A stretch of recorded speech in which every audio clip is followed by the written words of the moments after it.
G'day, and well, thanks for clicking on this video. Now, this is actually just a small segment of the news show that I did on Monday. So if you want to see more of this sort of content, go check it out up here. Otherwise, enjoy. I've got a new headline for you. Fossil fuel cars waste hundreds of times more raw material than battery electric vehicles. Take that, Murdoch Media. In a study released by Transport Environment, or T&E as I'll now refer to them, they showed how a petrol or diesel car uses way more material from cradle to grave. Electric vehicles use 58% less energy than a petrol car over its lifetime. They emit 64% less carbon dioxide, and here's the big one.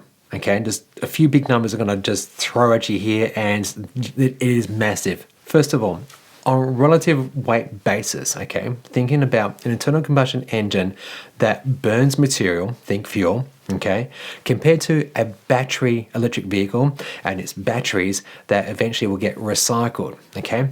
So what do you think the difference here is? Is that essentially, well, first up, when we recycle that battery, only 30 kilograms currently will be left as unusable waste. Yeah, 30 kilograms. You think about how heavy an engine is.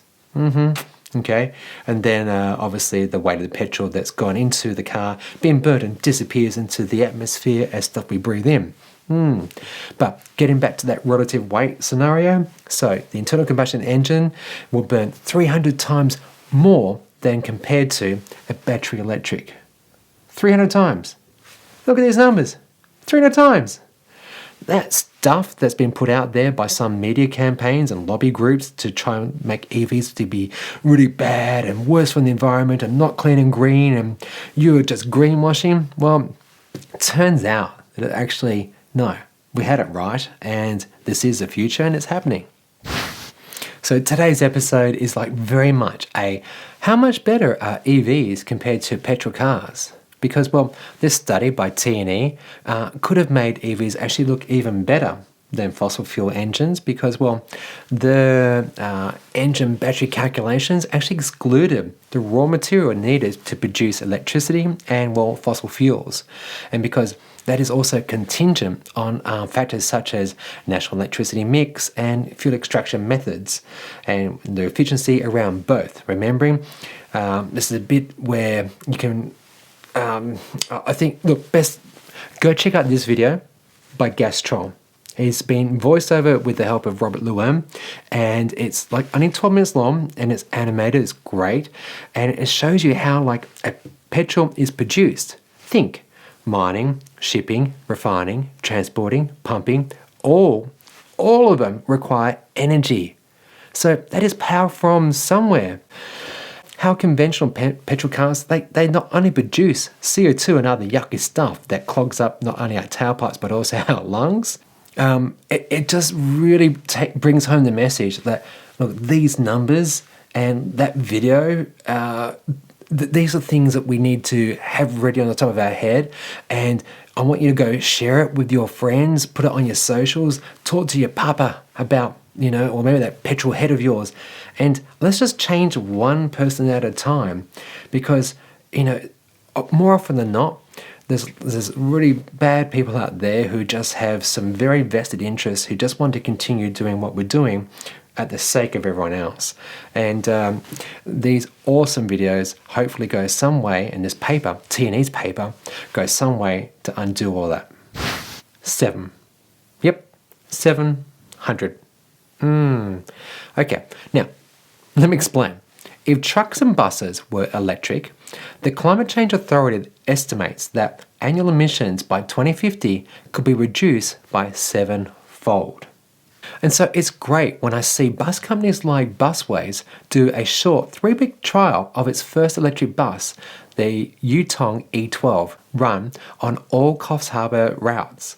For those who watch the show regularly, they'll know that often I scoff at yet another EV trial because, well, we're really good at them and not actually committing to anything. So I give props off to this bus company for, first of all, getting the electric bus in for a trial and seeing if it's actually fit for purpose in this regional Australian setting here. And the fact it's actually a short, sharp trial that I like.